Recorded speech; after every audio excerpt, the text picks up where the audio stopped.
নজর রাখবো অন্যান্য খবরে। মার্কিন প্রেসিডেন্টের জেদ রক্ষায় বিপুল খরচ আমেরিকার। খরচ কমানোর কথা বলেন মার্কিন প্রেসিডেন্ট ডোনাল্ড ট্রাম্প। তবে অবৈধ অভিবাসীদের প্রত্যর্পণে বিশাল ব্যয় মার্কিন বিমান বাহিনীর। প্রত্যেক অবৈধ অভিবাসীকে ফেরত পাঠাতে খরচ 25 লক্ষ টাকা। প্রথম দফার 104 জনকে ফেরত পাঠাতে খরচ প্রায় 26 কোটি টাকা।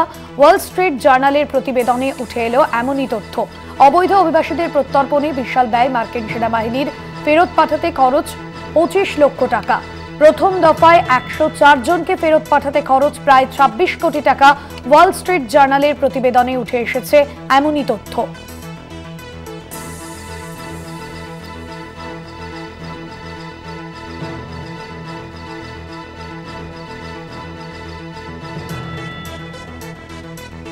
মার্কিন প্রেসিডেন্টের জেদ রক্ষায় বিপুল খরচ আমেরিকার। খরচ কমানোর কথা বলেন মার্কিন প্রেসিডেন্ট।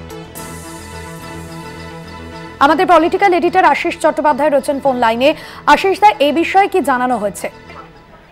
দেখো, তাজ্জব তথ্য উঠে আসছে যে অভিবাসীদের মার্কিন দেশ থেকে তাড়িয়ে দেওয়াই বলো বা চলে যেতে বাধ্য করাই বলো, এটা কেন করা হবে?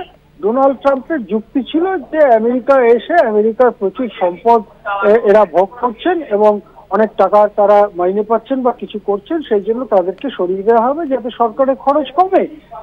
কিন্তু এখন দেখা যাচ্ছে যে তাদের ফেরত পাঠাতে যে পরিমাণ খরচা করা হয়েছে, কয়েক বছরেও তারা হয়তো অত সম্পদ ওখানে ভোগ করতেন না। যেটা জানা যাচ্ছে যে প্রথম দফায় যে 104 জনকে পাঠানো হয়েছিল তাদের প্রত্যেকের মাথাপিছু খরচ এই ফেরত পাঠাতে খরচ হয়েছে 25 লক্ষ টাকা। সব মিলিয়ে প্রায় 26 কোটি টাকা খরচা হয়েছে তাদেরকে শুধু ফেরত পাঠাতে। তাহলে কি খরচ কমানোর কথা, টাকা ডলার বাঁচানোর কথাটা আসল কথা নয়? তাহলে কি আসল কথা এটাই যে অভিবাসী বিরোধী একটা সাম্প্রদায়িক মনোভাবকে টিকিয়ে রাখার জন্য এই ভারতীয়দের এভাবে অমানবিক পদ্ধতিতে দেশে ফেরানো হলো? এসব নিয়ে কিন্তু গুরুতর প্রশ্ন উঠছে আন্তর্জাতিক মহলে। হ্যাঁ, ধন্যবাদ আশিস দা আপনাকে। পলিটিক্যাল এডিটর আশিস চট্টোপাধ্যায় ছিলেন ফোন লাইনে।